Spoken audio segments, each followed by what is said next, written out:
Bismillahirrahmanirrahim. Innal hamdalillah nahmaduhu wa nasta'inuhu wa nastaghfiruh wa na'udzu billahi min shururi anfusina wa min sayyiati a'malina. May yahdihillahu fala mudilla lahu wa may yudlilhu fala hadiyalah. Wa asyhadu an la ilaha illallah wahdahu la syarika lah wa asyhadu anna Muhammadan 'abduhu wa rasuluh. Amma ba'd. Rabbi shrah li sadri wa yassir li amri wahlul 'uqdatam min lisani yafqahu qawli. Rabbi zidni ilma warzuqni fahma. Allahumma inna nas'aluka ilman nafi'a wa rizqan tayyiba wa amalan mutaqabbala. Assalamualaikum warahmatullahi wabarakatuh. Apa khabar semua jemaah muslimah di masjid mana ni? Al-Muttaqin pada pagi ini. Saya harap semua dalam keadaan yang sihat sejahtera hendaknya.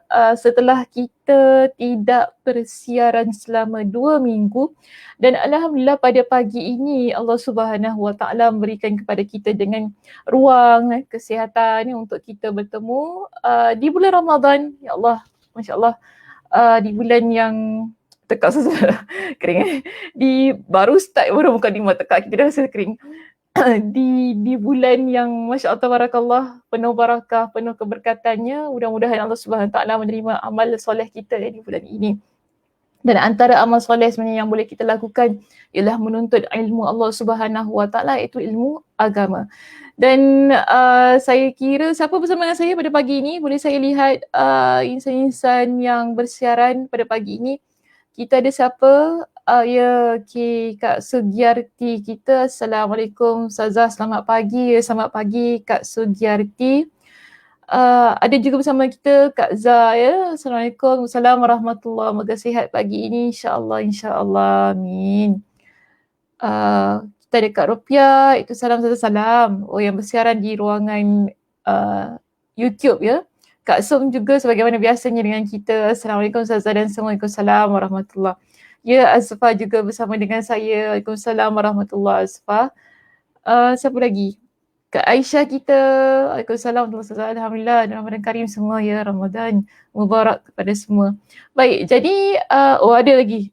Assalamualaikum Ustazah. Waalaikumsalam. Daripada Kak Nuraini Junid. Oh, ramai juga yang bersiaran dari ruangan YouTube. Di situ siapa? Kak Farida binti Muhammad. Waalaikumsalam. Semua yang beri salam ya. Waalaikumsalam warahmatullahi. Ada lagi. Assalamualaikum warahmatullahi wabarakatuh. Farah ya. Okey, dah sudah tu. Nasib baik tak ada satu seorang ya. Kalau ada satu seorang letak kat situ. Kau main lagi orang belakang ni ya. Okey. Baik, alhamdulillah pada pagi ini kita akan menyambung perbincangan kitab kita. Itu kitab Jami'ul Ulum wa Al-Hikam. Masih ingat lagi kita berada di perbincangan hadis yang keberapa? Mungkin boleh diletakkan di ruangan komen. Jadi Ustazah tahulah yang ada bersama dengan kita pada pagi ini ingat ke tidak? Kita bincang hadis yang keberapa? Boleh letakkan di situ hadis keberapa? Hadis nombor berapa dan muka surat berapa? Kita akan sambung di muka surat yang keberapa?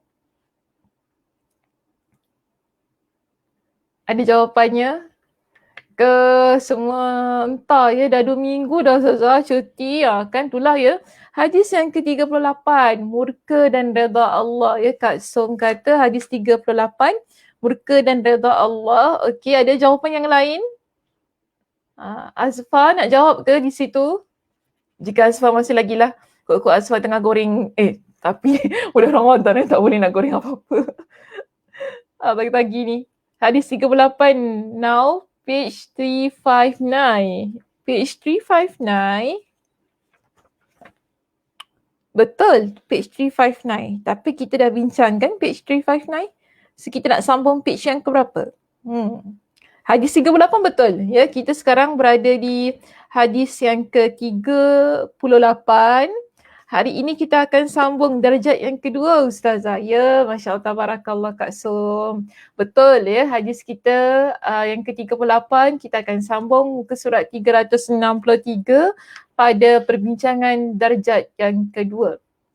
Baik, untuk makluman semua, kita pada minggu dah lama lah tak ingat minggu yang ke berapa. So tak ingat dah minggu berapa. kita bincangkan hadis kita yang ke-38, murka dan redha Allah, dan pada pagi ini kita akan masuk kepada perbincangan di bahagian yang kedua, yang mana kita akan menyambung perbincangan tentang darjat ataupun tingkatan darjat yang Allah Subhanahu Wa Taala berikan kepada wali Allah. Jadi pada perbincangan yang lepas kita ada memuatkan perbincangan tentang tingkatan para wali yang pada masa itu sebelumnya lah berada di muka surat 361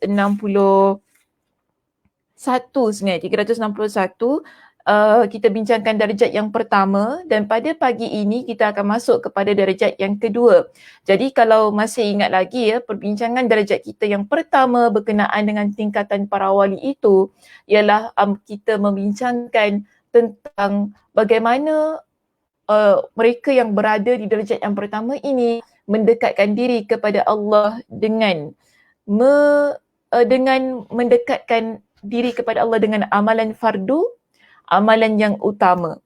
Yang mana amalan fardu yang kita bincangkan pada perbincangan yang lepas berkenaan contoh yang diberikan ialah solat kita. Jadi pada pagi ini kita akan masuk kepada perbincangan darjat yang kedua, yang mana merupakan sambungan daripada hadis kita yang ke-38 di sini tentang amalan, amalan-amalan sunnah. Jika kita lihat di sini, darjat yang kedua, perbincangannya berada di muka surat 363 Muslimah. Sila rujuk muka surat 363. Di situ di peringkat yang kedua ada darjat kedua. Darjat yang kedua dijelaskan kepada kita ialah darjat orang-orang yang bersegera kepada kebaikan dan didekatkan kepada Allah, iaitu orang-orang yang mendekatkan diri kepada Allah setelah melaksanakan apa-apa yang fardu. Jadi, darjat yang kedua ini menjelaskan kepada kita sebelum masuk kepada darjat yang kedua, darjat yang pertama perlu dipenuhi, iaitu melaksanakan apa-apa yang fardu. Yelah kan, kita tak boleh fokus kepada amalan sunnah. Sibuk solat sunat, contoh kan, sibuk nak kejar solat tarawih, tapi solat fardu kita tinggalkan. Ini tak boleh. Maka di sini, mereka yang berada di tingkatan yang kedua, merupakan tingkatan yang kita gelar sebagai wali Allah. Mereka pertama sekali, mereka sudah menjalankan segala perintah Allah yang wajib, lalu mereka ingin memperkemaskan lagi, mencantikkan lagi amalan-amalan soleh mereka. Maka di sini mereka mendekatkan diri mereka kepada Allah dengan melaksanakan amalan-amalan sunnah. Sebab itu kita lihat di sini, setelah melaksanakan amalan fardu, kemudian bersungguh-sungguh mengerjakan amalan-amalan yang sunnah. Jadi di sini dia juga kita dapati insan yang berada di darjat yang kedua ini, dia juga disebutkannya di situ dalam kitab kita menahan diri dari melakukan apa-apa yang dimakruhkan sebagai sikap wara'. Sikap wara' ni maksudnya dia jaga diri dia. Dia jaga diri dia daripada melakukan perbuatan-perbuatan yang diharamkan oleh Allah Subhanahu Wa Taala, walaupun ia adalah perkara yang makruh. Perkara yang makruh ni adalah perkara yang dekat kepada perkara-perkara yang haram. Dan inilah yang akan mendatangkan kecintaan Allah bagi seorang hamba. Sebagaimana Allah Ta'ala berfirman dalam hadis ini, apa kata Allah? Allah Subhanahu Wa Ta'ala berfirman dalam hadis ini, yang mana Nabi SAW menjelaskan kepada kita, Allah sebutkan, وَمَا يَزَالُ عَبْدِي يَتَقَرَّبُ إِلَيَّ بِالنَّوَافِلِ حَتَّى أُحِبَّهُ. Dan apabila dia sentiasa mendekatiku, maksudnya mendekatkan dirinya kepada Allah Subhanahu Wa Ta'ala dengan amalan-amalan yang sunnah, sehingga aku mencintainya.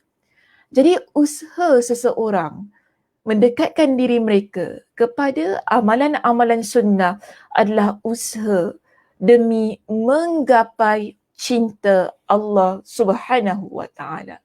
Sebab itu dalam hadis ini Allah Subhanahu wa taala berfirman, mereka yang berusaha mendekatkan diri mereka kepada Allah Subhanahu wa taala setelah mereka melaksanakan amalan-amalan yang fardu, lalu mereka memperkemaskan amalan-amalan fardu mereka solat 5 waktu, kemudian mereka cantikkan solat 5 waktu mereka dengan solat sunat qabliyah ba'diyah, contohnya solat sunat qiyamul lail. Kan kalau kita bulan Ramadan ini, kita cantikkan bulan Ramadan kita dengan amalan solat sunat tarawih kita.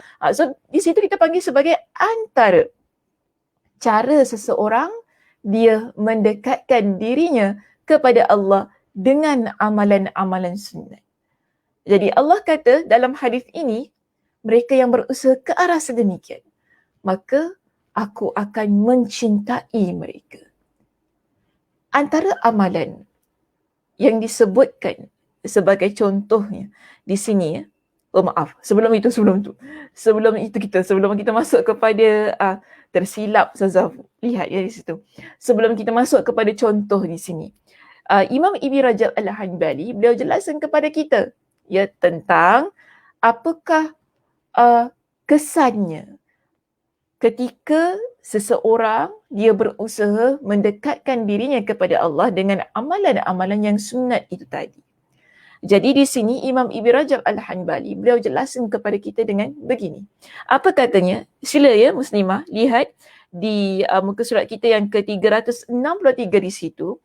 Dia jelaskan kepada kita, kerana itu siapa yang dicintai oleh Allah, maka Allah akan menganugerahinya kecintaan kepadanya. Tadi kita dah berusaha kan melaksanakan amalan-amalan yang fardu, lalu kita memperkemaskan amalan fardu kita tadi dengan amalan-amalan yang sunat. Mereka yang berusaha ke arah kedua-dua perkara itu, amalan fardu, amalan sunat, dengan dalam masa yang sama dia juga menjauhi perkara-perkara yang haram dan makruh.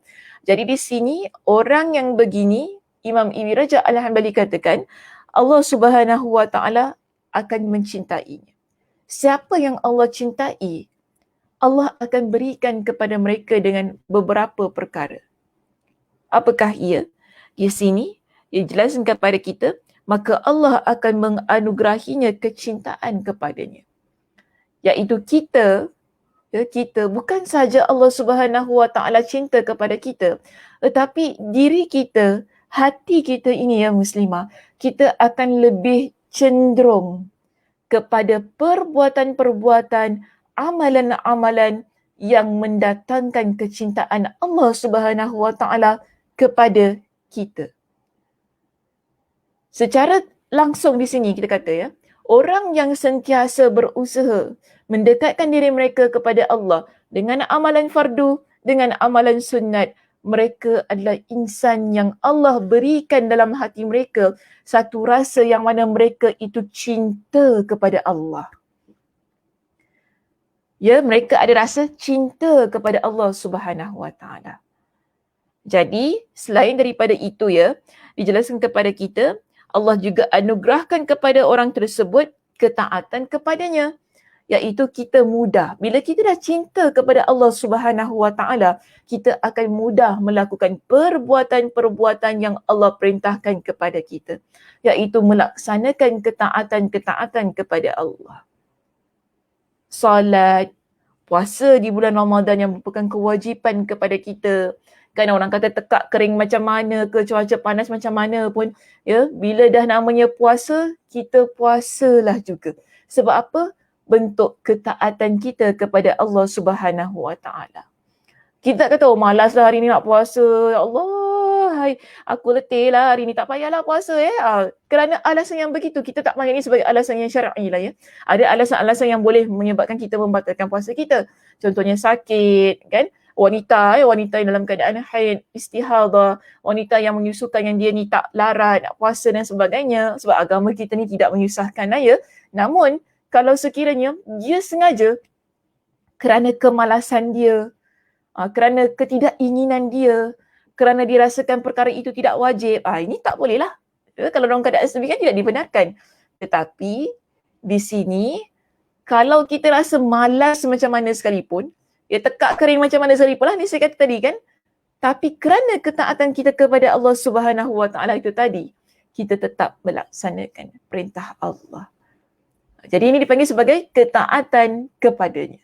Seterusnya ya disebutkan di sini ialah dan orang tersebut Allah anugerahkan kepada dia dengan satu situasi, satu keadaan yang mana dia sentiasa menyibukkan diri untuk berzikir, mengingat dan menyebut Allah Subhanahu Wa Taala.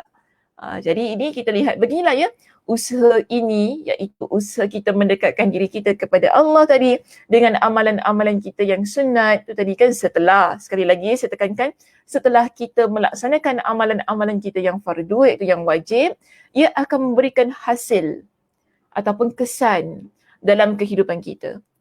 Jadi antaranya sebagaimana yang telah dijelaskan itu tadi, dikatakan begini, Allah anugerahkan kecintaan kepadanya. Allah cinta kepada dia dan dia juga cinta kepada Allah. Ya, begitu keadaannya. Seterusnya, dia Allah anugerahkan ketaatan kepadanya. Mudah untuk melaksanakan perkara-perkara ketaatan lah, amalan-amalan yang wajib, meninggalkan ketaatan ni juga antara bentuknya, lupa tadi saya nak sebut, kita meninggalkan perkara-perkara yang haram. Mudah. Ya, kalau kita tahu, oh ini haram ya, jangan buat, kita tak buat. Kita tinggalkan. Okey, rasuah haram, judi haram, berzina haram. Apa lagi? Mengumpat haram, menzalimi orang lain, membunuh orang lain. Ini semua perkara-perkara yang haram. Sihir adalah perkara yang haram. Kita tinggalkan. Ia juga antara bentuk kita menzahirkan ketaatan kita kepada Allah. Jadi mereka yang sentiasa berusaha mendekatkan diri mereka kepada Allah, dia akan mudah ya untuk melaksanakan semua perkara-perkara tersebut. Dan seterusnya yang ketiga di sini, menyibukkan diri berzikir kepadanya. Allah juga anugerahkan kepada dia dengan satu keadaan yang mana dia boleh menyibukkan dirinya dengan sentiasa berzikir, menyebut nama Allah Subhanahu Wa Taala. Maka sebab itu kan di sini disebutkan kepada kita, sehingga itu akan memastikannya dekat kepada Allah dan bahkan sangat dekat di sisinya. Jadi bila kita ni cinta kepada Allah ya muslimah, kemudian kita ni ada satu rasa untuk melaksanakan ketaatan-ketaatan kita kepada Allah itu tadi, dengan melaksanakan amalan yang wajib, amalan yang sunnah, tinggalkan perkara yang makruh sebagai bentuk warak kita kepada Allah, dan juga lebih lagi meninggalkan perkara-perkara yang haram. Ini semua bentuk ketaatan. Lalu kita banyak berzikir kepada Allah. Hal ini ya adalah satu keadaan yang mana menyebabkan kita lebih mendekatkan diri kita kepada Allah Subhanahu Wa Taala itu tadi, serta mendapatkan kedudukan tinggi di sisi Allah. Jadi kan dia kata di sini, maka para pemilik darjat ini, iaitu darjat yang kedua ini, dari kalangan orang-orang yang didekatkan kepada Allah, mereka tidak memiliki keinginan kecuali apa-apa yang dapat mendekatkan mereka kepada Tuhan yang mencintai mereka, dan mereka juga mencintainya. Maksudnya begini, orang yang berada di darjat yang kedua ini, mereka tidak ada keinginan yang tinggi, melainkan satu keinginan untuk mendekatkan diri mereka kepada Allah atas dasar cinta mereka kepada Allah. Kita kata betul, kita melakukan amalan-amalan sunat itu tadi, amalan-amalan sunnah kita, puasa sunat kita, sedekah, contohnya semua amalan-amalan yang sunat yang kita kata tidak wajib. Apa lagi? Solat malam, solat witir ke apa kan? Kita kata kita nak dapat pahala, betul. Allah Subhanahu Wa Taala akan berikan pahala kepada kita. Tetapi jangan lupa, banyak ketaatan dalam agama kita, ia tak mampu untuk kita laksanakan jika sekiranya tiada kecintaan kepada Allah. Kita nak buat amal ketaatan ini, ia memerlukan pengorbanan yang begitu besar. Perjuangan yang bukan calang-calangnya. Bukan mudah orang nak bangun malam contohnya. Bukan mudah orang nak duduk menghadap Al-Quran, baca untuk khatamkan Al-Quran. Bukan mudah. Apa yang menggerakkan dirinya untuk terus-terusan melaksanakan amal perbuatan itu, ia adalah kerana cintanya kepada Allah. Kecintaan itu yang menggerakkan dia untuk terus istiqamah, konsisten dengan amal soleh yang dia lakukan. Kerana kita juga tahu muslimah, amal kita yang kita buat bukan kerana Allah. Ya, sebab orang yang kalau dia ni tak cinta kepada Allah, dia buat sesuatu amalan kebiasaannya saya kata. Bukan semua ya, tapi saya kata kebiasaannya. Dia lakukan kerana memerlukan ataupun menginginkan pujian dari manusia. Amal soleh kita tak kira sama ada yang wajib ataupun yang sunnah. Ataupun saya kata kita tinggalkan perkara yang makruh, kita tinggalkan perkara yang haram kerana kita ingin orang lihat kita orang yang baik. Kerana kita ingin dipuji oleh orang tu. Bagusnya dia tak buat perkara-perkara makruh. Bagusnya dia tinggalkan perkara-perkara yang haram. Dalam keadaan yang begitu, kita nak orang puji kita kerana kita nak dengar orang cakap kita, orang lambung kita berdasarkan kepada amalan-amalan kita itu tadi. Ia adalah amalan yang tidak diterima oleh Allah Subhanahu Wa Taala. Ia adalah amalan yang sia-sia. Allah tak pandang amalan yang sedemikian. Sebab itu penting. Kecintaan kita kepada Allah Subhanahu Wa Taala itu sentiasa setiap hari kita usaha untuk pupuk, ya, untuk kita tanam dalam hati kita ini. Antaranya ialah dengan mendekatkan diri kita kepada amalan-amalan sunnah itu tadi. Ialah betul, mula-mula tu memang susah lah ya muslimah. Kita kata macam mana nak cintakan Allah ya? Susah nak cintakan Allah ni. Saya buat macam-macam tak rasa pun cintakan Allah. Betul lah. Ia perkara yang bukan senang kita kata. Tetapi bukan bermakna kalau kita tak rasa, kita tak tahu bagaimana, kita tak perlu usahakan. Ya bukan begitu. Di sini, dalam hadis ini mengajarkan kepada kita cara untuk mendapatkan kecintaan Allah itu. Untuk letakkan rasa cinta kepada Allah Subhanahu Wa Taala itu tadi. Bagaimana? Dengan mendekatkan diri kita kepada amalan-amalan yang sunat itu tadi. Sebab kita rata-ratanya kita biasalah ya, kita buat perkara-perkara yang wajib. Kita semua solat 5 waktu, kita tak tinggalkan. Betul tak? Puasa di bulan Ramadan, tak tinggalkan. Contohnya, sebab dia adalah amalan yang wajib. Mesti buat, tak buat berdosa kita. Tetapi amalan yang sunnah ini, ya, jangan kita tinggalkan. Bila kita tinggalkan, itulah yang menjadi penyebab yang kita rasa, tak rasa pun cinta Allah tu macam mana ya.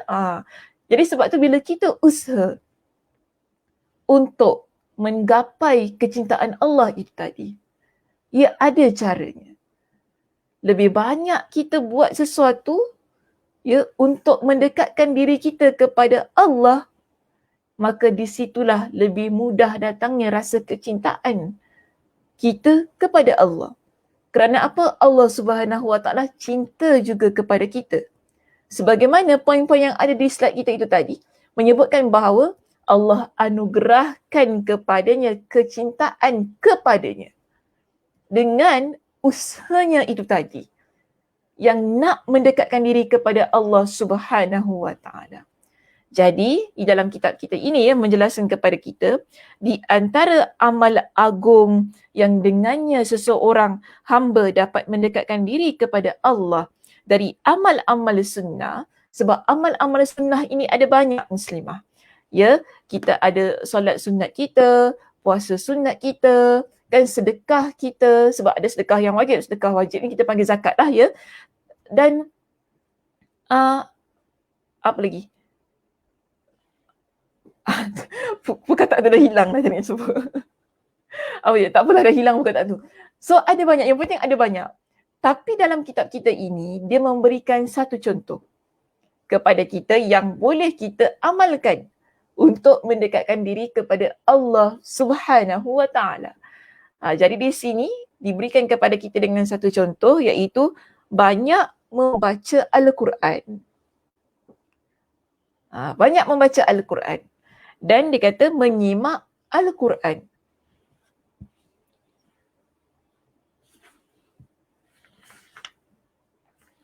Ya, banyak membaca Al-Quran dan menyimak bacaan Al-Quran.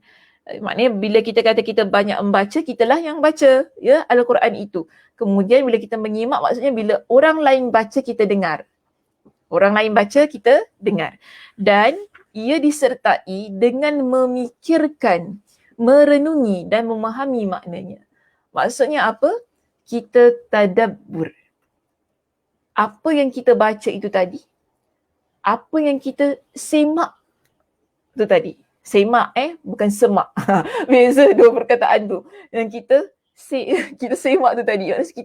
Kita dengar, kemudian kita dengar orang lain baca, lalu kita lihat Al-Quran, ini panggil sebagai semak, bacaan Al-Quran, menyimak bacaan Al-Quran. Lalu kita usaha untuk memahami, memikirkan setiap ayat yang kita baca dan kita semak bacaan tersebut. Dan di sini ada pendapat daripada seorang sahabat Nabi yang bernama Khabbab ibn al-Arat radhiyallahu an. Dia kata apa? Dia pernah berkata kepada seorang lelaki.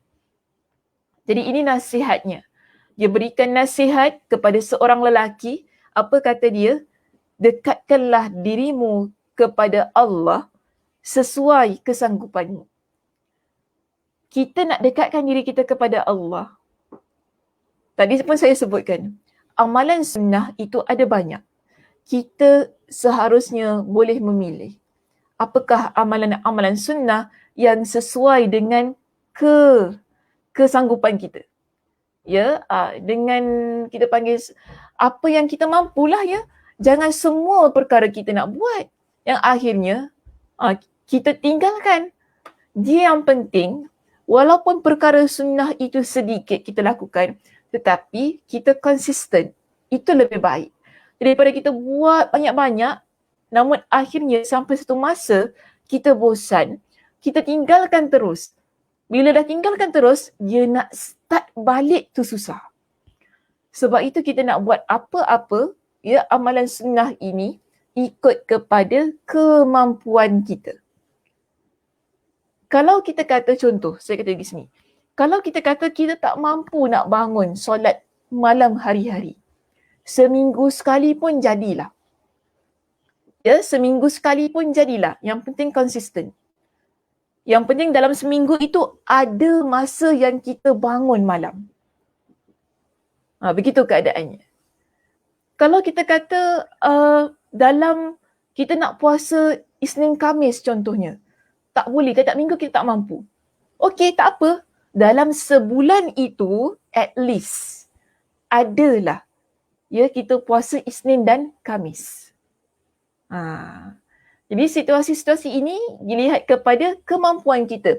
Namun kalau kita mampu, Masya Allah, Barakallah, ia bukan satu perkara yang menghalang kita, bukan satu perkara yang kita kata menyusahkan kita, dipersilakan saja.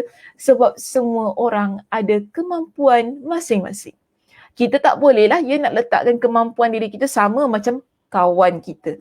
Maybe lah kita kata kawan kita si Senah tu boleh ya, hari-hari dia bangun malam, aku nak ikut macam dia. Kita kemudian tak mampu. Akhirnya bila bangun malam tu kita tinggalkan pula solat subuh kita. Ada orang begitu. Itu masalah juga. Dia dah bangun malam kan? Kemudian bila dah bangun malam tu dia dah mengantuk sangat, dia tidur. Akhirnya solat subuh pukul 9 pagi. Itu masalah pula. Jadi tak bolehlah sedemikian. Ikut kepada kemampuan diri kita. Ya, sebab itulah yang dipesan oleh Khabbab ibn al-Arat kepada seorang lelaki. Dia kata apa? Kalau dekatkanlah dirimu kepada Allah sesuai kesanggupanmu dan ketahuilah bahawa engkau tidak akan boleh mendekatkan diri kepada Allah dengan sesuatu yang lebih dia cintai dari firman-Nya sendiri. Jadi ini pesan Khabbab ibn al-Arat radhiyallahu anhu. Dia kata, engkau tidak boleh mendekatkan diri kepadanya dengan sesuatu yang lebih dia cintai. Dia di sini maksudnya Allah. Dari firmannya sendiri, iaitu Al-Quranul Karim. Dia adalah kalam Allah. Kata-kata dari Allah Subhanahu Wa Taala. Ungkapan kata yang kita kata ia daripada Tuhan kita. Jadi kalau kita dekat dengan ungkapan kata ini, dengan firman Allah, ia adalah antara cara yang mana kita sebut sebagai usaha kita untuk mendekatkan diri kita kepada Allah. Kenapa kita belajar Al-Quran, Muslimah? Kenapa kita belajar Al-Quran? Dia bukan semata-mata sebab kita orang yang beriman kepada Allah, kita ni orang Islam, kena pandai baca Al-Quran. Dia bukan semata-mata tentang itu. Tetapi walaupun saya tak salahkan sebab yang tu tadilah, sebab kita orang beriman, kita mesti pandai baca Al-Quran, sebab kita ni hamba Allah, sebab kita orang Islam, perlu pandai baca Al-Quran, begitu. Tetapi ia adalah ungkapan kata ataupun lafaz atau dengan istilah yang lebih cantik lagi, firman dari Allah Subhanahu Wa Taala untuk hambanya. Nasihat dalam Al-Quran ni dia ada apa? Mau'izah. Ada syifa. Mau'izah tu maksudnya nasihat. Ada syifa, ada syifa apa ni? Penawar kepada orang yang beriman. Sebab itu kita usaha belajar membaca Al-Quran. Kalau kita tak pandai baca Al-Quran, tak apalah, nak mula daripada Iqra', mula saja daripada Iqra'. Tak kira umur kita berapa sekalipun. Ini sebagai satu kita panggil muhasabah lah untuk diri kita. Kadang-kadang, banyak kali saya pesan gini, kita ni Muslimah, kita malu tau nak belajar Al-Quran. Kita malu sebab kita rasa belajar Al-Quran ni untuk budak-budak kecil je. Kita ni saudara tua-tua, saudara umur kita 40 lebih, 50 lebih, 60 lebih, 70 lebih, 80 lebih. Saudara. Tak payahlah baca Al-Quran ni, malu lah. Kita kata gitu, Muslimah. Malu kita ni baca Quran ni. Masuk dengan budak-budak ya. Tak adalah sekarang kelas dewasa ni ramai sebenarnya. Ya, tak campur dengan budak-budak ni, bukan dulu-dulu mengaji kat blok apa kan, alik bata, bukan gitu. Dulu-dulu lah kan belajar ngaji, campur orang ramai dekat blok apa, bukan gitu. Sekarang ni belajar mengaji. Ada kelas mengaji untuk dewasa. Jika kita di kalangan yang belum mahir baca Al-Quran, kalaupun saya kata kita mahir kan, tapi kadang-kadang makhraj kita tak betul, kan tajwid kita masih tunggang langgang, entah kita baca ni betul ke tidak, kita pun tak sure, kita tak pasti. Belajar lagi. Sebab Al-Quran ini dia adalah kalamullah, firman dari Allah. Yang mana bila kita baca, ia boleh, kalau betul-betul ya Muslimah, ia akan menyebabkan jiwa kita ni bergetar dengan kalamullah itu tadi. Dia bergetar, satu ialah kerana kita takut kepada Allah. Kedua ialah kerana rasa cintanya kita, rindunya kita kepada Allah. Begitu keadaannya. Jadi ia perlu diusahakan. Sebab itu Khabar Ibn Al-Arad tadi dia kata apa? Kalau kita betul nak dekatkan diri kita kepada Allah, caranya yang bagi saya ia adalah cara yang paling mudah. Ialah dengan membaca Al-Quranul Karim. Mendekatkan diri kita dengan Al-Quranul Karim. Sebab itu kalau tak pandai baca, tak mahir baca, ia memerlukan kepada usaha. Selama mana kita masih lagi Allah berikan peluang bernafas di atas muka bumi ini, selagi itulah kita perlu berusaha untuk memperbaiki bacaan Al-Quran kita. Tidak ada yang namanya terlambat dalam keadaan kita nak memperbaiki bacaan-bacaan Al-Quran kita. Dan ia tak mengenal usia kita berapa sekalipun. Kalau kita sekarang ni sibuk sangat nak belajar digital kan, nak macam-macam kan, nak belajar Facebook ke, Instagram ke apa kan, kita tak malu nak belajar. Apa nak malu? Ni manfaat untuk kita kan, boleh buat kuliah masjid apa. Oh betul, bagus cik. Saya sokong, go digital. Okay. Pergilah cik, belajar apa-apa, bagus cik. Cik nak tengok YouTube, nak tengok saya hari-hari dekat YouTube, dekat Facebook, dekat IG, silakan cik. Bagus, saya suka sekali benda tu. Ya, sokonglah saya, begitu keadaannya. Go digital cik. Tetapi jangan lupa, dalam keadaan kita bersungguh-sungguh ya untuk belajar hal-hal yang berkaitan dengan duniawi kita ini, yang mana kita selalu rasanya tak malu belajar benda-benda begini kan. Kenapa bila kita nak dekatkan diri kita pada Al-Quran, yang mana kita tahu kita ni memang tak reti nak baca Al-Quran tu tadi, kita letakkan rasa malu dalam diri kita. Kenapa seperti itu? Seharusnya bila hal-hal yang berkaitan dengan agama kita, lebih-lebih lagi tentang pembacaan Al-Quran, rasa malu itu diletakkan tepi. Ia seharusnya menjadi satu motivasi pada diri kita untuk terus-terusan ia belajar. Tak kira usia kita bagaimana sekalipun. Berapalah jumlahnya, yang penting kita ni ada keinginan. Allah Subhanahu Wa Taala Maha mengetahui bagaimana keadaan kemampuan kita dan bagaimana usaha kita. Kalau pun kita kata susah Ustazah, lidah cik dah keras, lidah cik dah keras Ustazah, nak sebut-sebut kan, tak macam lah kalau saya belajar dengan Ustaz Muslim tu, orang katakan Masya Allah taranum dia tu, ya Allah ya Tuhanku kan. Cik boleh pengsan masuk kelas Ustaz Muslim. Contohlah saya katakan, tak pengsan pun sebenarnya. Mungkin susah nak sebut macam Ustaz Muslim tu. Dia lain cik, dia kecil-kecil dah belajar kan. Tak apa, Allah tahu. Allah tahu bagaimana keadaan diri kita. Yang penting kita usaha. Yang masalahnya kalau kita tak nak usaha. Sebab begini, kena ingat. Nabi pesan kepada kita tentang keutamaan membaca Al-Quran itu. Ya, Nabi letakkan keadaan orang yang belajar Al-Quran dan mengajar Al-Quran. Sebaik-baik kamu, Nabi sebutkan, adalah orang yang mempelajari Al-Quran dan mengajarkannya. Kita nak jadi orang yang terbaik. Ya Muslimah, kita nak jadi orang yang terbaik yang mana sentiasa berusaha ke arah kebaikan itu tadi demi mendapatkan kecintaan Allah Subhanahu Wa Taala tersebut. Jadi Nabi kata apa? Dia itu adalah orang yang terbaik di kalangan mereka itu. Apabila dia berusaha untuk belajar Al-Quran dan dia mengajarkan Al-Quran kepada orang lain. Kita nak dapatkan semua itu. Betul apa yang Nabi SAW sebutkan. Kenapa kedua insan ini adalah orang yang terbaik? Kerana mereka berusaha untuk mendapatkan kecintaan Allah Subhanahu Wa Taala.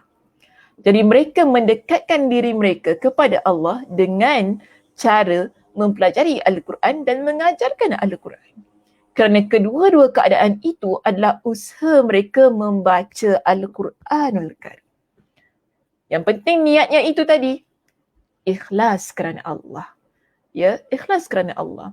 Kerana kita juga perlu tahu Al-Quran dan ada beberapa amalan yang lain, bagi saya semualah ya, semua amalan-amalan yang kita lakukan, ikhlas kerana Allah, ia adalah saham kita. Investment, senang kata investment akhirat kita. Investment di dunia kita nampak.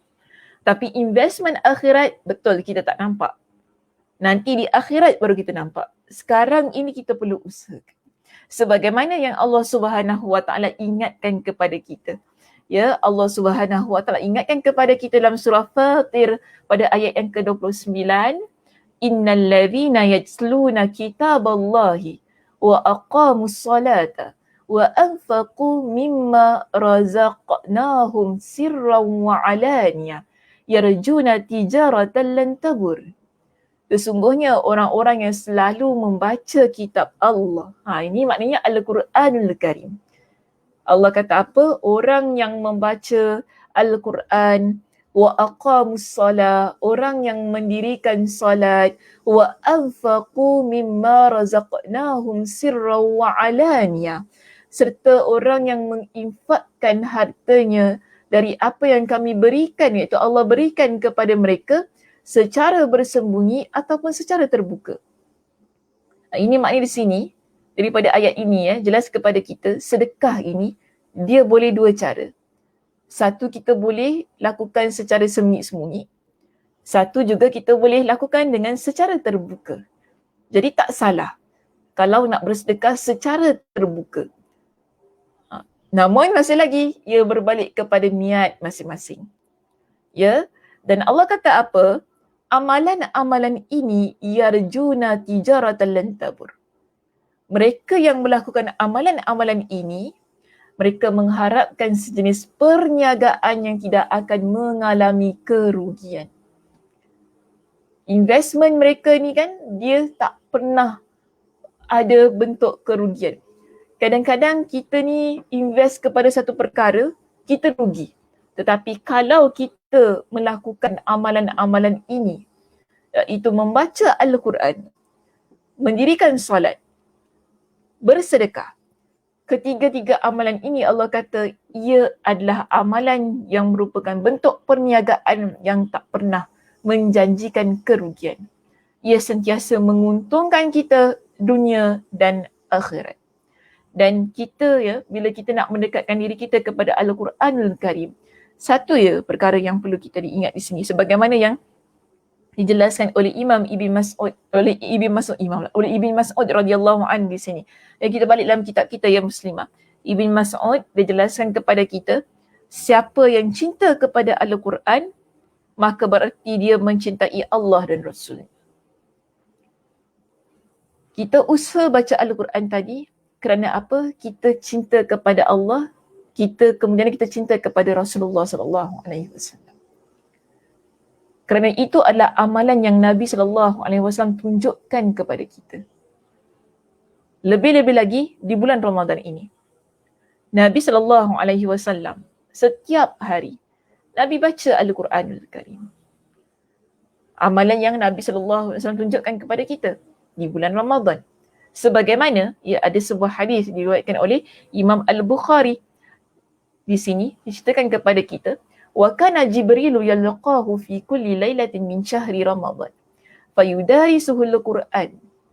Dan Jibril menemuinya, iaitu Nabi sallallahu alaihi wasallam, setiap malam pada bulan Ramadan dan mengajarkannya Al-Quran. Atau dengan kata lain, mengajarkannya Al-Quran ini ialah mereka ni saling belajar lah. Ya, belajar. Malaikat baca, Nabi dengar, Nabi baca, begitulah keadaannya. Saling mempelajari dan membaca Al-Quran itu. Jadi kita dapati, ini adalah amalan yang Nabi SAW lakukan di bulan Ramadan. Maka terbaik, dan sebab itu kita dapati orang sentiasa berkejar-kejar nak khatam Al-Quran di bulan Ramadan. Ia adalah satu bentuk keutamaan yang ada, yang seharusnya kita laksanakan. Bukan kita kata pada bulan-bulan lain ni tak perlu khatam Al-Quran. Pada bulan lain pun seharusnya kita khatamkan Al-Quran. Namun kebiasaannya lah orang mengejar untuk mengkhatamkan Al-Quran di bulan Ramadan. Dari sudut pahalanya, daripada sudut sunnahnya yang biasa yang kita nampak daripada hadis ini sendiri yang menunjukkan bahawa Nabi SAW mendekatkan diri baginda dengan pembacaan Al-Quran itu kepada Allah dengan pembacaan Al-Quran di bulan Ramadan. Dan di bulan lain juga sama bukan saya kata bulan Ramadan saja, di bulan lain juga sama. Cuma kerana konteks kita sekarang ini ketika di bulan Ramadan, jadi kita pun nak menggalakkan muslimah-muslimah kita ni jangan terlampau sibuk sangat dengan persiapan hari raya sehingga kita lupa dengan amal ibadah kita di bulan Ramadan ini. Jadi usahakan kalau kita tak pernah khatamkan Al-Quran di bulan Ramadan, kita usahakan Ramadan kali ini kita khatamkan Al-Quran kita. Kan orang kata, alah Ustazah kita baca Al-Quran kita kena tadabbur tadi. Ustazah pun kata, kan baca Al-Quran, semak Al-Quran, tadabbur itu bagus, itu lagi bagus daripada sibuk-sibuk nak terkejar-terkejar. Betul, tak jadi masalah. Tapi tak salah kan? Kita jadikan Ramadan ini sebagai madrasah, sebagai sekolah untuk melatih diri kita sentiasa dekat dengan Al-Quran. Yang mana 24 jam yang kita miliki dalam satu hari ini, kita usaha untuk baca Al-Quran. Kalau dulu kita sibuk baca benda lain ya Muslimah, baca gosip itu, baca gosip ini kan, baca benda-benda yang viral lah dekat Facebook ke apa benda ni. Sekarang ini bulan Ramadan kita tinggalkan perkara-perkara tersebut. Yang kita nak sibukkan sekarang ini pada bulan ini ialah dengan Al-Quranul Karim. Tinggalkanlah dulu apa-apa yang biasa kita lakukan. Maksud saya tinggalkan ialah kalau dulu biasa dengar muzik kan, dengar-dengar lagu itu lagu ini, tinggalkan. Tinggalkan, dekatkan diri dengan Al-Quran. Sebab nak khatam Al-Quran ni dia perlukan banyak kali baca. Maksudnya sehari tu berapa kali baca lah.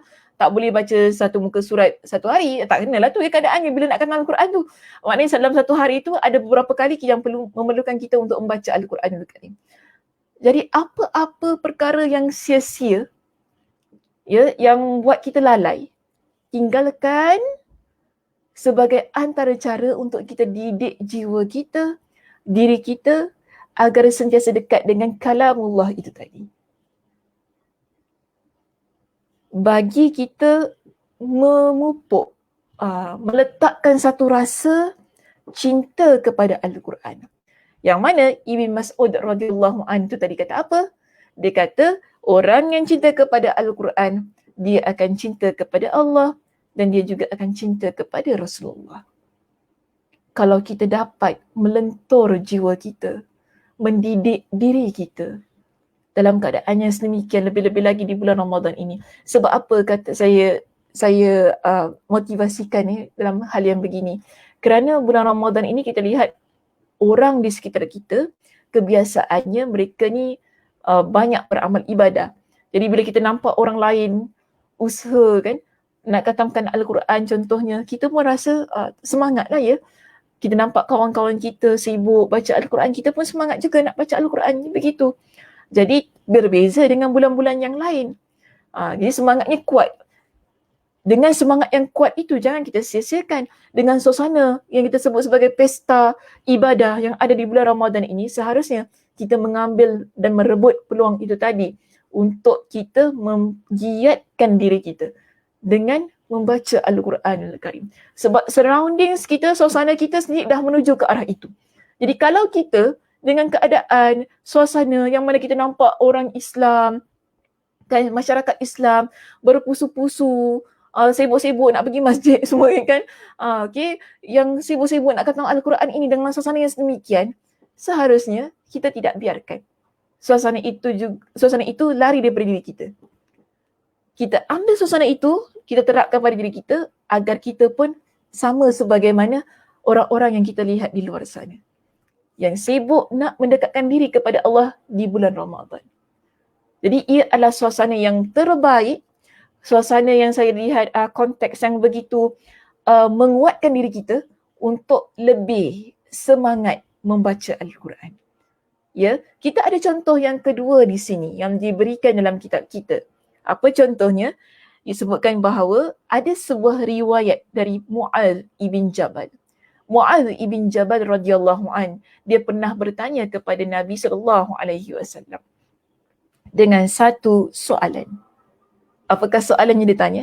Dia kata kepada Nabi, dia kata begini sebelum itu, aku pernah berkata kepada Nabi SAW, atau dengan kata lain di sini, aku pernah bertanya kepada Nabi SAW, wahai Rasulullah, kabarkanlah kepada aku tentang amalan yang paling utama dan paling dekat kepada Allah Subhanahu wa taala. Jadi di sini Mu'adz ibn Jabal dia minta tips daripada Nabi. Dia minta tips daripada Nabi tentang amalan. Amalan yang boleh mendekatkan diri kepada Allah dan amalan yang disebut sebagai amalan yang paling utama. Tapi di sini saya kira dia adalah antara amalan yang paling utama. Sebab amalan yang paling utama ni ada banyak. Ya, jadi di sini Nabi SAW bila mendengar permintaan daripada Mu'adz ibn Jabal itu tadi untuk beritahu kepada beliau tentang amalan yang paling utama dan amalan yang boleh mendekatkan dirinya kepada Allah Subhanahu wa taala, Nabi kata begini kepada beliau. Apa kata Nabi? Sebagaimana dalam kitab kita, antamuta walisanuka ratbun min zikrillah. Engkau meninggal dunia dan lidahmu basah dengan zikrullah, iaitu zikir kepada Allah. Ya, hadis ini riwayat Imam At-Tabrani, status hadisnya adalah hasan. Jadi Nabi SAW pesan kepada Muaz ibn Jabal dalam hadis ini. Nabi kata kepada dia, amalan yang boleh mendekatkan diri engkau kepada Allah, dan ia adalah amalan yang antara amalan yang utama, ialah bila engkau meninggal dunia dan lidahmu basah dengan zikrullah, iaitu berzikir kepada Allah. Dengan kata lain begini muslimah, orang ini, ya, apa yang dilakukan, dia mendekatkan dirinya dengan zikir kepada Allah. Sentiasa melantunkan zikir kepada Allah. Dan antaranya saya kata, membaca Al-Quran itu tadi, ya, dia adalah zikir kita kepada Allah Subhanahu Wa Taala. Okey, membaca Al-Quran tadi dia adalah zikir kita kepada Allah Subhanahu Wa Taala. Di samping di sana ada zikir-zikir yang lebih spesifik lah yang Nabi SAW ajarkan kepada kita, tentang zikir pagi petang, kan, zikir sebelum tidur, zikir kita pada waktu selepas solat sunat witir, kan, ada zikir-zikir yang Nabi SAW ajarkan kepada kita. Tapi di sini kalau kita nak lihat zikir secara umumnya, membaca Al-Quran itu boleh dikategorikan sebagai zikir. Namun pada pagi ini saya ingin datangkan sebuah hadis Nabi SAW yang mana Nabi ajarkan kepada para wanita. Ya, Nabi ajarkan kepada para wanita zikir ini, tapi muslimin pun boleh jugalah amalkan, ya. Cuma dalam konteks hadis ini, ia lebih Nabi sebutkanlah, Nabi ajarkan kepada kaum wanita. Hadis ini ada saya kongsikan, saya bincangkan, ya, ketika di kuliah kita di Masjid Asy-Syafa'ah baru-baru ini. Tapi kerana konteks perbincangan juga zikir kepada Allah, dan saya nak berikan contohnya zikir kepada Allah itu bagaimana. Bagaimana? Di sini kita lihat ada zikir yang pernah Nabi ajarkan kepada sahabiat, iaitu wanita-wanita yang hidup di sekitar Nabi SAW. Jadi seorang sahabiat namanya Yusairah, dia sampaikan hadis ini. Maknanya dia riwayatkan hadis ini. Yusairah ini dia merupakan seorang wanita, sahabiat yang mana dipanggil ataupun digelar sebagai Al-Muhajirat, iaitu wanita yang berhijrah daripada Makkah ke Madinah. Jadi dia ceritakan tentang hadis ini. Dia kata apa? Dia kata begini. Okey. Dia kata begini, iaitu qala lana, Nabi SAW pernah bersabda kepada kami. Kepada kami iaitu kepada kami kaum wanita. Kenapa saya kata kepada kaum wanita? Sebab kita lihat kepada lafaz hadis ini. Nabi kata apa? Alaikunna. Alaikunna ni maksudnya ialah satu ungkapan lafaz yang ditujukan kepada orang perempuan. Kalau orang lelaki kita kata alaikum. Okay, kalau orang lelaki alaikum. Tetapi bila Nabi kata alaikunna, alaikunna ni maksudnya ialah satu ungkapan lafaz yang Nabi sebutkan untuk kaum wanita. Jadi apa pesan Nabi di sini? Alaikunna bitasbih wat tahlil wat taqdis. Nabi pesan kepada wanita ni, kaum-kaum wanita ni, Nabi kata apa? Hendaklah kalian bertasbih, bertahlil dan bertaqdis. Lalu Nabi juga pesan, hitunglah wa'qidan bil anamil. Hitunglah dengan jari jemari kalian. Kerana apa? Fa innahunna mas'ulatun mustantaqatun. Kerana jari jemari itu kelak akan ditanya dan berbicara di hari kiamat. Wala taghfulna fatansayna ar-rahmah. Ini sebenarnya tujuan kenapa Nabi SAW mengajarkan zikir ini kepada kaum wanita. Supaya kaum wanita ini, mereka tidak menjadi wanita-wanita yang lalai. kita ya muslimah, bila kita ni banyak berzikir kepada Allah, kita ni tak lalai. Di samping itu Nabi kata apa?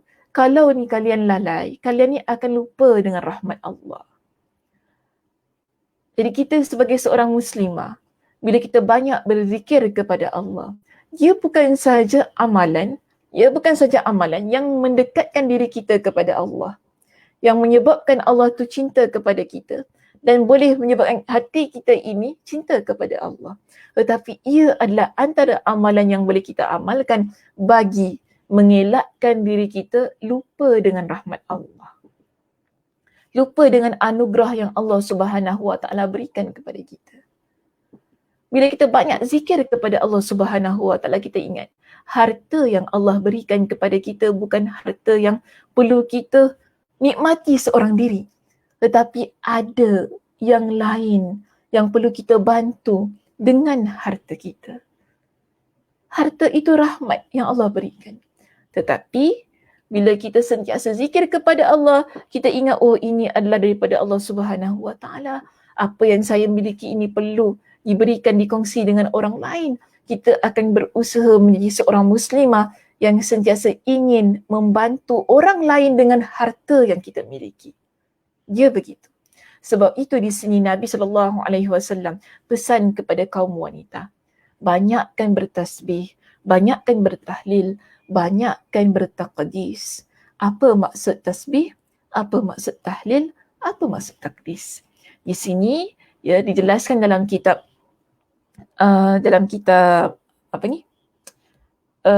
Al-Mubarakfuri, dalam kitabnya ya, kitab Tuhfatul Ahwazi, beliau jelaskan maksud daripada ketiga-tiga bentuk zikir ini, iaitu kita lihat di sini.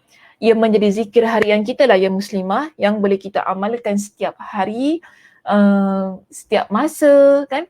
Tak kiralah apa-apa masa pun, ketika bila pun, masa tengah masak-masak tu nanti kan nak siapkan makanan untuk berbuka puasa, sambil-sambil kita goreng ikan ke apa-apa kan, bertasbih kepada Allah, bertahlil kepada Allah, bertakdis. Di sini takbir pun boleh jugalah, tak menjadi kesilapannya, boleh sahaja. Tapi kalau konteks hadis ini, Nabi SAW ajarkan kepada kita dengan 3. Tasbih, iaitu kita ucapkan subhanallah. Tahlil, iaitu kita ucapkan la ilaha illallah. Taqdis, kita ucapkan subhanal malikil quddus. Ini biasalah kita baca setelah solat sunat witir kita. Ya, subhanal malikil quddus. Ataupun dengan lafaz subuhun quddus rabbul malaikati warruh. Jadi taqdis ni ada 2 lafaz. Satu subhanal malikil quddus, kedua subuhun quddus rabbul malaikati warruh. Jadi dua-dua tu nak baca dua-dua boleh, nak pilih salah satu pun boleh, ikutlah kemampuan masing-masing. Kemudian kalau kita nak bertakbir kepada Allah, itu Allahu Akbar, kemudian baca hamdalah, alhamdulillah, boleh juga tahmid lah, kita baca tahmid, boleh juga kan kalau kita nak masukkan semua sekali, tidak menjadi masalah. Yang penting di sini Nabi ajarkan kepada kita agar memperbanyakkan zikir kepada Allah sebagai antara amalan yang boleh mendekatkan diri kita kepada Allah dan juga merupakan amalan yang paling utama yang boleh mendatangkan kecintaan Allah Subhanahu Wa Taala kepada kita. Okey muslimah, itu sahaja perbincangan kita untuk pagi ini. Terima kasih di atas perhatiannya. Alhamdulillah selesai kita bincangkan tentang darjat yang kedua, yang mana darjat yang kedua ini merupakan darjat yang kita lakukannya untuk mencapai kecintaan Allah Subhanahu Wa Taala dengan melaksanakan amalan-amalan yang sunnah. Sekali lagi ingin saya ingatkan bahawa amalan-amalan kita yang sunnah ini ada banyak, ada banyak. Tak semestinya dengan membaca Al-Quran dan juga berzikir kepada Allah sebagaimana contoh yang saya tampilkan pada perbincangan kita pada pagi ini. Ada banyak amalan-amalan sunat kita yang lain yang boleh kita laksanakan. Contohnya solat sunat kita kan.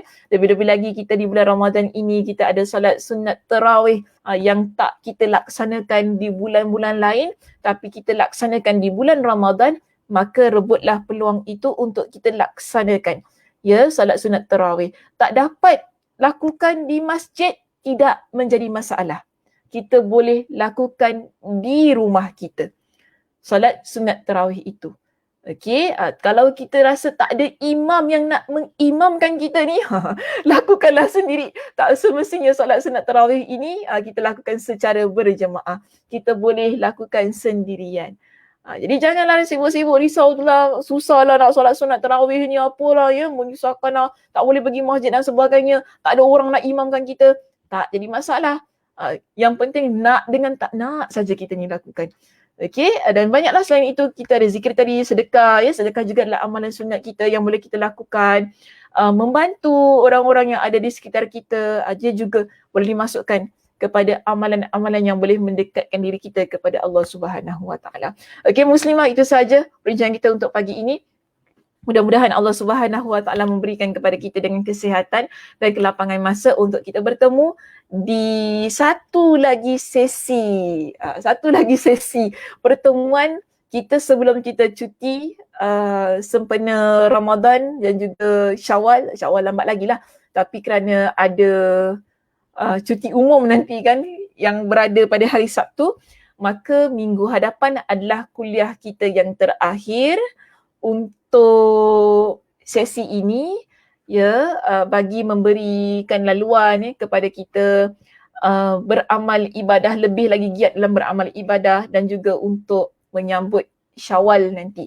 Jadi jangan lupa pertemuan kita yang terakhir pada minggu hadapan di bulan Ramadan kita, iaitu pada berapa hari bulan?